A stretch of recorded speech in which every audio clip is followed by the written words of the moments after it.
So let's end this with Falcon and Winter Soldier, which I was a big fan. So let me tell you what I loved about this episode. They did something in this episode that I've never seen any comic book movie do successfully, if at all. They tackled race. Still hardcore. They tackled race, and one of my favorite scenes surrounded this man right here. Isaiah Bradley. This man, Carl Lumbly is his name in real life, and he played this so well, and I enjoyed this scene so much. It was a short scene, but it was so powerful, and like I don't think I've ever seen a Marvel movie or a comic book movie in general just talk about this so bluntly, how that there was a black super soldier that even Captain America didn't know about, because they were testing this stuff on African Americans, and he was somebody that survived, and he was jailed for it, and now he has this quiet anger that he has to live with. And I don't know. I doubt he'll come into play for the rest of the series, because I know that the series has a lot to tackle.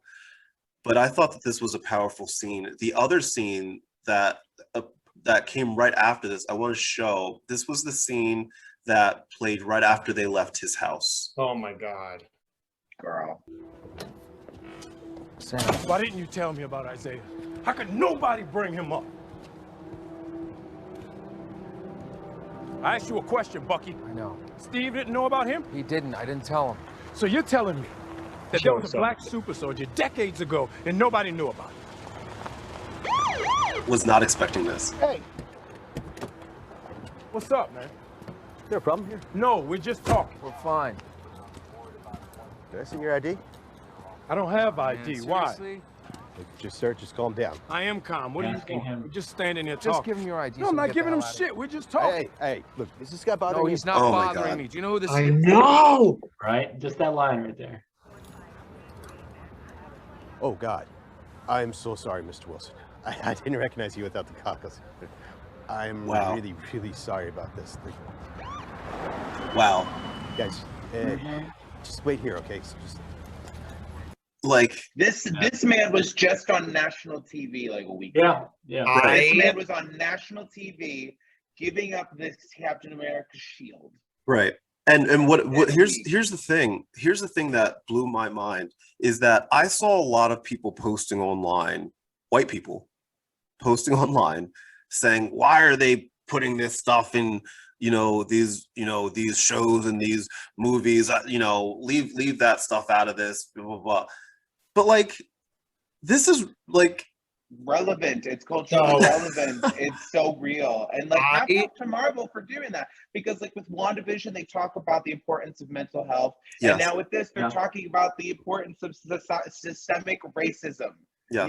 Like these are things that you wouldn't expect from when the cop asked Bucky, is this man bothering you? Like, what? And I think I literally, like, if we have like a group chat, obviously for anybody listening, where we like do scheduling and what we're going to talk about and stuff. And me and Jackie, our sister in arms, who's not here today, but I was texting her and I were watching it at the same time. And I sent in the group, I was like, why am I actually crying? And I think, so for me, it is so powerful that they kept those two scenes together, because what really struck me with Isaiah was it was so, I don't know if this was the intent, but what I read from Sam being so upset was immediately thinking of Sam's entire life where he's only had these white superheroes, or white, like this. I always talk about representation on this podcast, and he is so, you can tell that he's like, my whole life, I could have known that Black people can do this. And now you're going to tell me after this whole thing is over. And I also think it's a huge commentary. We don't have to get deeply into this, but putting him in jail, the juxtaposition, I can't say the word, but the difference between my cats are killing each other. The difference between Steve Rogers being exalted his entire life versus Isaiah being put in jail for 30 years immediately put me in a place of how many white people are out here living free, doing whatever they want, that may have different charges on their records that Black people have the exact same charges for, that are put in jail. And for me, that was such a way.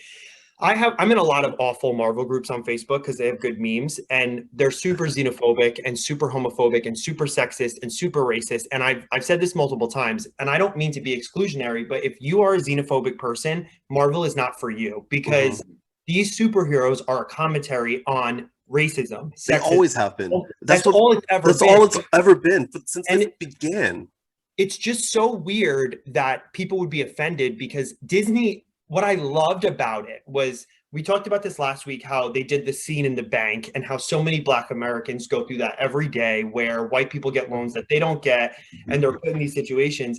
And I think a lot of people were like, okay, well, maybe that's like the only racism they're going to sprinkle in here. But they're like, what this made me feel like is this is going to be an issue for Sam. It's the end of the first episode, just right when he watches the TV, and there, I mean, like, just think about it. How can you not think of, like, they made him give up, or they probably took the shield to put into a museum, and then he give a white guy the role of the new Captain America. Like, it never even crossed their mind. Yeah, absolutely. Hey, maybe we should ask the guy who already owns the shield, who is already an Avenger, who's already like a really great human being for our side, who has saved the world. You're picking a random white person who to be to hold this title when you have someone who has literally, you'd be dead if it was not this man. You'd be dead. And it's because he's Black. Yes. This is the thing also, that they're doing so well to juxtapose exactly what Sam's journey is. You know, when with John Walker, they said, oh, you went to MIT and they did tests on you and you graded off the charts and you're this and you're that and you're amazing. And the thing is that's so wonderful about this storytelling is Marvel is giving us basically what it means to have white privilege. 100%. You know, like this man, he tested off the charts, he's this, he's that. Sam did not have any soldier serum. He had nothing. He had his intellect and some fucking high-tech fucking wings, and this motherfucker saved the world. Yes. But yet this guy, who you're like, wow, we took him to MIT, and he was so amazing, and he's so great, and he's so wonderful, and yet his backup man, his best friend, is a Black man. His wife is a Black woman.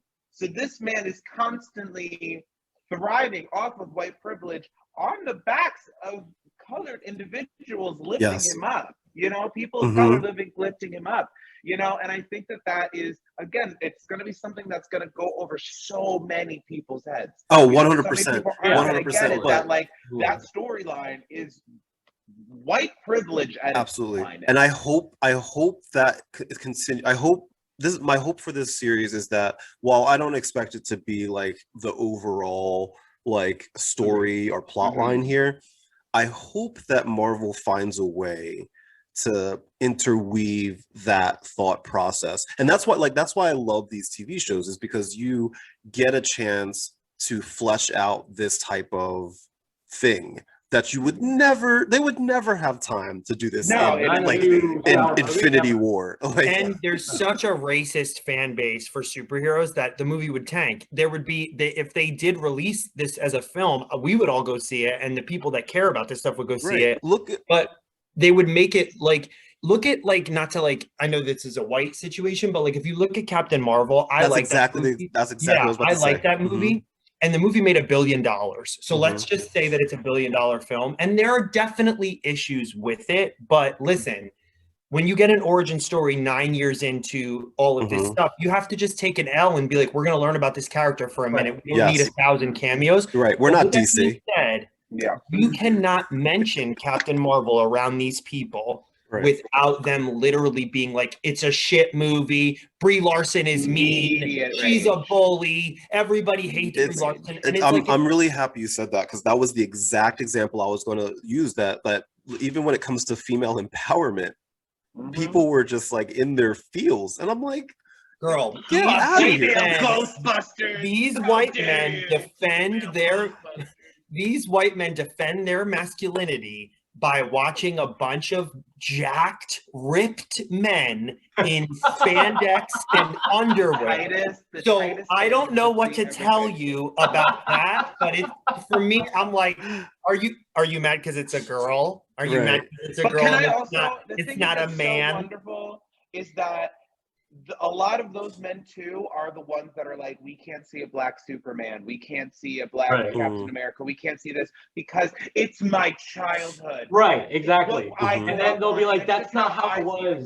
Right, that's not how it was in the comic. Wow, man, like you are. Like, have you ever read the comics? Right, exactly. Yeah, I focus on race that you saw this just man ignore progress. I saw this man trash the Falcon and Winter Soldier, and he was like, this racism stuff is like against Stan Lee's vision and blah blah blah. And I was like, no. Literally, somebody commented. We all know that's not true. As a friggin' like we all know that's not true. I commented under it, and I was like, I think you should Google that before you. Yes. I think there are hundreds of quotes of Stan Lee saying, Black superheroes, gay superheroes, everyone can be a superhero. That's what this is. That's the point. Literally, exactly. It's always been the point So for kids to look up and just like be inspired that they can absolutely. I agree. I want to do a couple just quick hot takes to end this our little panel today. First and foremost, we got a little background. We kind of alluded to this man right here. It's the guy from Up. I love it. The grandpa. I'm glad you said that. Yeah, the grandfather from Up. Quick thoughts on what we think of the new Captain America in this episode. John, I'll start with you.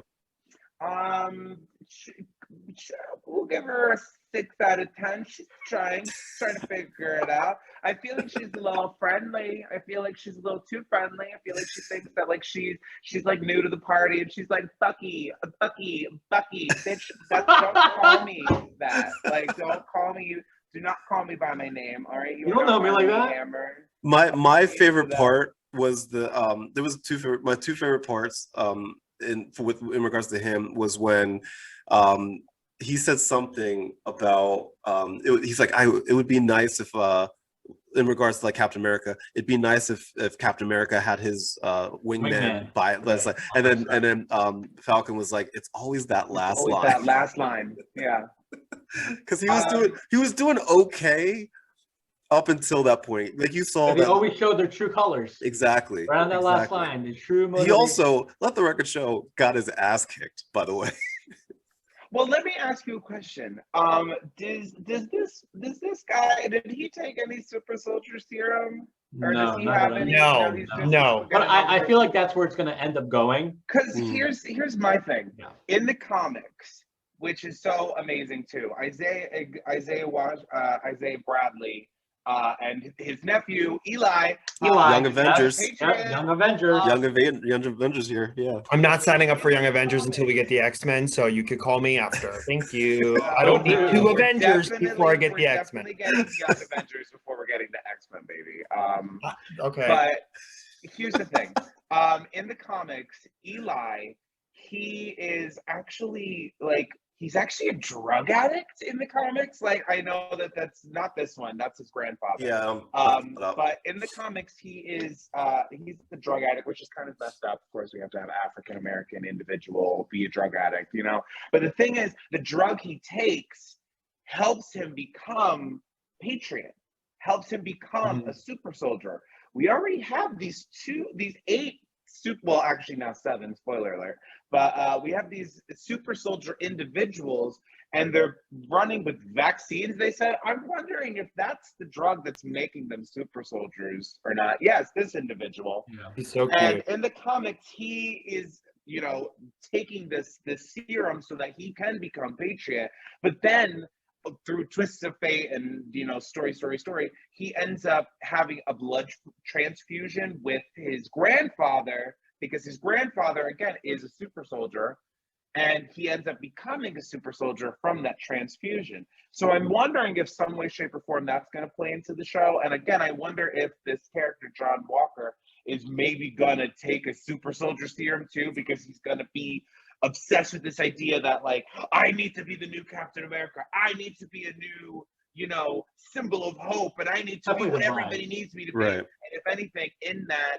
obsession to be the new Captain America, he loses exactly what it means to be Captain America, and he becomes a villain. I think that was clear during his last line when he's like, "Stay out of my way." That was it. That was it for me. That was the moment right there. I think in the comics, John Walker as U.S. agent, I think he is kind of like just that, like very self-motivated and super. He's a little too like nationalistic, a little too just gung-ho U.S. Like he would be like, oh, all for the border wall. You know, our people. Like he's that kind of guy, not necessarily a bad guy, but also not necessarily thinking good for all. You know, which is Steve Rogers always embodied. Like you know, the good. We have to just think about the good of the many, and not even the good of the many outweigh the good of the few. It's either we figure it out for the good of the many, or we don't. There's no debate on that. And John Walker. I think I know exactly who he's going to turn out to be. Mephisto. It's Mephisto. It's Mephisto. Thank you. That's what I thought too. That's what I thought. It's clearly Mephisto. The way that he shaped his hands while he was talking. It was an M. He did this at one point. He did this. No, you see, his hair was going into like a 666. And like, there's a meme going around. There's a meme going around where his forehead wrinkle makes an M, and they're like, "There it is." There it is. Mephisto. I mean, I think all of the clues are in plain sight. People just don't. So I was super involved, and I actually I didn't hate him as much as everyone else did for 30 seconds of screen time last week. I'm like, give him a fucking break. But with that being said, I liked, because once again, the MCU is always going to be the top level of cinematic storytelling of any other films in the world, and I think that I liked how they almost tried to get us to like him this episode, where he's that whole beginning 10-15 minutes. I would say till the end, really till the end, when he's trying to get Bucky and Sam to work with him, and they almost, I was watching it and I was like, he's not a bad guy. I'm like, he just wants, he just is. But then once he was like, stay out of my way, I'm like, Bucky has been killing bitches for 100 He will snap your years. neck. He will kill you. Sir. He will kill you and then go hang out with your grandfather 70 years later. Lucky he is in therapy, girl. All right. Y'all know how I feel about that therapist who selectively is helping Bucky, but let Wanda Dunn take over a whole county in New Jersey. So, but I think Here's the thing.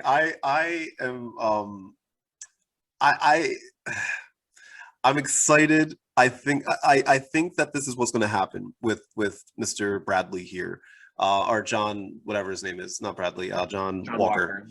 I think that they're going to play games with our head for a little bit. I think ultimately he's going to be a good guy, and he's going to unite with Falcon and Winter Soldier, and we're going to be getting Sharon. I was going to say Sharon Osbourne. That's not who it is. Sharon Carter. Sharon Carter. It's Mephisto. Yeah, Mephisto. Yeah, they're all going to team up together to fight these other super soldiers, and we're getting Zemo obviously as well. I think that they're going to have to at some point team up. I don't think that ultimately John will be a bad guy per se in this series. I do actually. Yeah? I think that Zemo is going to be what changes it. I think that they're going to go to Zemo, and I think Zemo will turn out to be a mistake, as he always is. And I don't think we should go anywhere near him. I'm confused as to why we haven't killed him. And I think what's going to happen is I agree with John, or I do think that eventually he will become a super soldier. And I think that Zemo will then involve himself somewhere and flip him. Yeah, and like Harvey Dent Joker thing. Like, absolutely. Side of what he needs to be defending. You know, I think it's going to become too much for him. Right. I think that I think they're playing it too much of him.